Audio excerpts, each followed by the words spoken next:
If you're too scared to check your bank balance and feel like you're trapped in a cycle of living paycheck to paycheck, then this video is for you. With just the basics like food, keeping a car on the road, and maintaining a roof over your head costing more than ever, it's completely understandable that balancing your budget feels tough right now. However, I think there's often more we can do than maybe meets the eye when it comes to keeping control of our finances. And it's all about tiny habits. When I was in a place in my life where I was always running out of money at the end of the month, I was sure that I was doing everything I could to control my finances. But actually, there were some bad habits relating to my spending and my money mindset that I just hadn't even noticed. And there are just some things that we do without thinking, like brushing our teeth or feeding the cat or locking the front door when we leave the house. The way we spend our money works in exactly the same way. Little habits that feel small in the moment, but over time they add up. So in this video, I'm going to be talking about everyday money habits that are keeping you poor and how small changes compound over time. Please stick around because fixing just one of these could change your entire financial future. The first small money habit keeping you poor is assuming that future you can deal with it. We've all done it. You get an email about a bill and instead of paying it right away, you just think, oh, I'll deal with that later. Unfortunately, ignoring a bill and missing a deadline for payment means that interest piles up faster than laundry in my house. And believe me, that is saying something. Future you is not pleased. Future you is currently paying late fees and wondering why past you was such a disaster. It's a similar story with saving into things like a pension or investing for the future. When you're in your 20s, it feels so abstract, the idea of retirement, that it's very, very easy to put off even thinking about it or planning for it. It feels like a can that can be kicked down the road. However, skipping on building wealth early on can lose you thousands in compound interest. Waiting too long to invest and save for your future ultimately means that you have to work harder than someone who started earlier than you. Let me give you an example. Say someone starts investing at 25. They need to save £500 a month to reach millionaire status by age 60. In total, they have saved £210,000. Someone who gets started at age 35 would need to save over £1,100 a month to do the same by age 60. In total, they would have to save £345,000 of their money to reach this amount. That's over £100,000 more than the person who got started earlier. The way I addressed this issue was to automate my savings so it came out of my bank account as soon as I got paid. There's something about payday that can make you feel really rich. Like, this is why lots of people go out at the start of the month, because they're feeling bowled over by the amount of money that they've received into their bank account. It's really, really important to make yourself pause and set aside some of this money for future you. Automating that so you're not even having to think about it is the best way to make sure this happens. It's a similar story with bills. Wherever you can automate them, do it. I also like to set aside some time every single month for a little financial check-in. Sometimes this takes as little as 10 minutes, but reviewing the bills that I've got coming up, deadlines for payments, and also just how my savings are getting on is really, really valuable. It's time well spent. The next small money habit that has kept me poor in the past was ignoring tiny expenses. Small leaks sink big ships. When you spend in small amounts, it's easy to shrug it off as no big deal. It's just a fiver, it's just a tenner, it's nothing basically. Except that when you say that every single day, it becomes a big deal. Let me explain. If you get a £5 takeaway coffee 5 times a week, that's £25 a week or £1,300 a year. If you get a £3 snack from the corner shop every day, that's £90 a month or £1,080 a year. If you spend £10 on treat yourself purchases from Amazon twice a week, that's £80 a month or £960 a year. In total, that is £3,340 a year on small expenses. I don't know about you, but I can think of way better things that I would like to spend £3,000 on. It's also worth noting that it only takes saving £27.40 a day in order to save 10k over the course of an entire year. My point here is that small amounts of money do matter. In order to avoid falling into this trap, try these things. Try multiplying your daily or regular spending habits by 365. That's how much it's costing you for the full year. If that number shocks you, then maybe think again. Next, I say this point on this channel a lot, but it is so important. Set a fun money budget. Be really clear on what you can afford and set an amount every single month to spend on stuff that you enjoy. It's your hard-earned money, you deserve to spend it on things that you enjoy,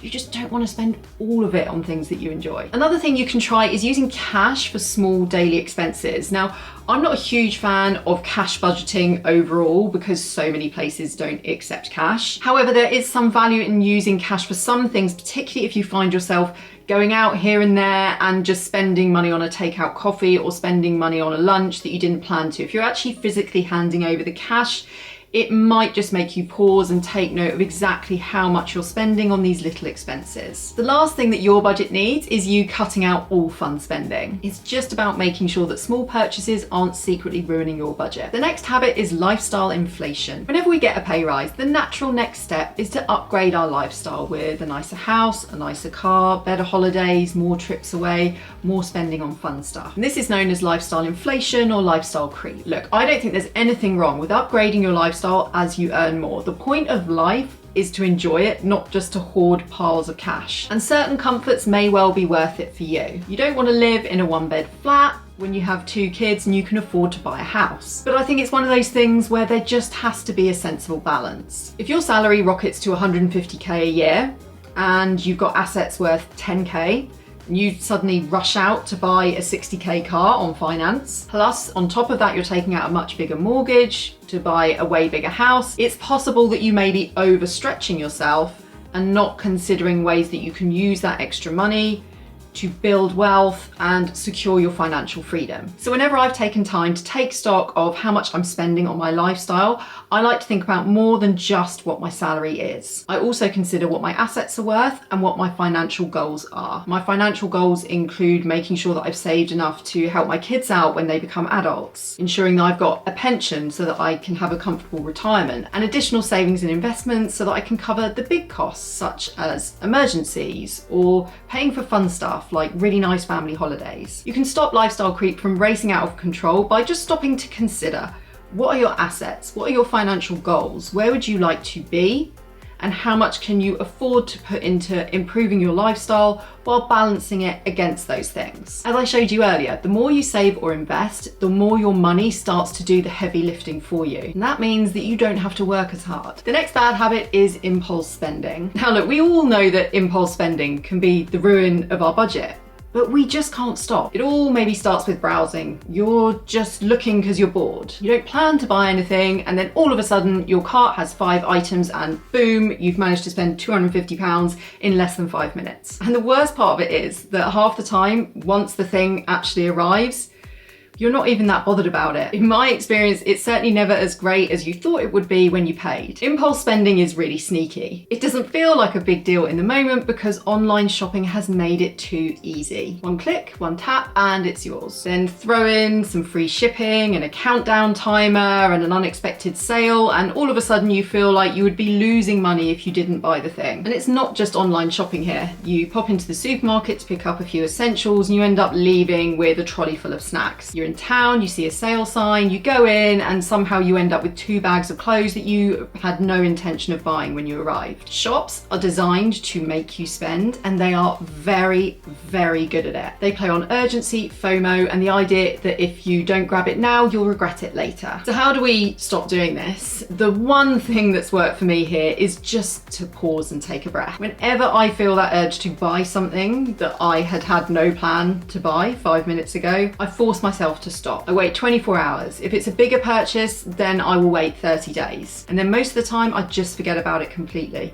Sometimes just the act of clicking add to cart can be enough of an action to kind of satisfy the dopamine hit of having shopped and bought something, because you've made a decision. You've made the decision to add it to your cart. Sometimes just that is enough. You don't actually have to check out. Most of our impulse purchases aren't about actually needing anything. They're just about wanting that dopamine hit in the moment. So guys, this one isn't about not ever spending anything. It's about spending intentionally. Buy things that bring actual value to your life, not things that just created a bit of excitement in the moment. And that bad habit leads us nicely onto the next one, which is spending for a life that you want but don't actually live. Have you ever bought something that represents a life or an aesthetic that you want, but actually doesn't fit into your life at all? For me, it's been buying dresses for nights out or occasions that I never or rarely go on. A nice floral dress for a picnic when I never go on picnics. Maybe you have drawers of workout gear, but you rarely hit the gym. An example unrelated to clothes would be shelves and shelves of pretty storage jars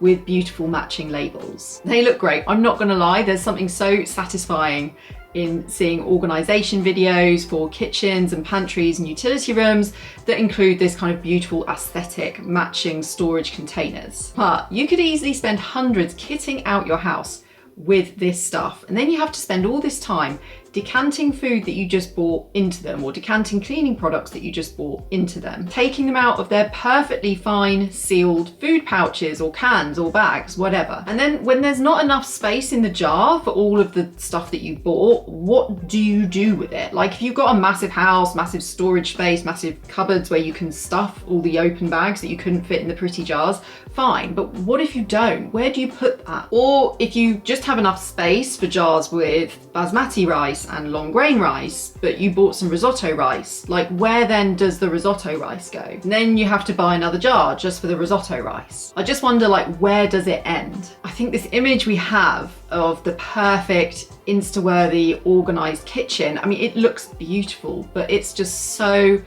impractical for most people, just because of the variety of things that you might buy. Or what if at some point you want to buy something different? It throws the aesthetic out. You have to keep going out and buying more and more and more of these jars. Oftentimes I have found myself being influenced by social media with regards to the clothes I buy or the things that I buy for the house, but then it's only later that I've realised that these things just do not fit into my lifestyle. And then you end up in this bizarre situation where you have a wardrobe full of clothes but nothing practical to wear, and a kitchen cupboard full of storage jars and nowhere to put the food that you just bought. So just try to be clear when you buy something that it's going to be something not just that you love, but also that is going to fit into the life that you live, not the fantasy life that you've seen play out online and on social media. And the final bad money habit to avoid is treating credit like free money. Pretty much everyone is going to take on some form of debt at some stage, but there is a huge difference between borrowing money for a home that you need and represents a long-term investment, and taking on expensive credit card debt in order to get the latest handbag. Credit cards have an average interest rate of 19%, but it can be far more, which means that this debt eats away at your ability to build wealth and balance your budget. There's a slippery slope here. You spend on a credit card in order to get something you want, but then the repayments become difficult. You can kick the can down the road by doing a 0% balance transfer to a new credit card,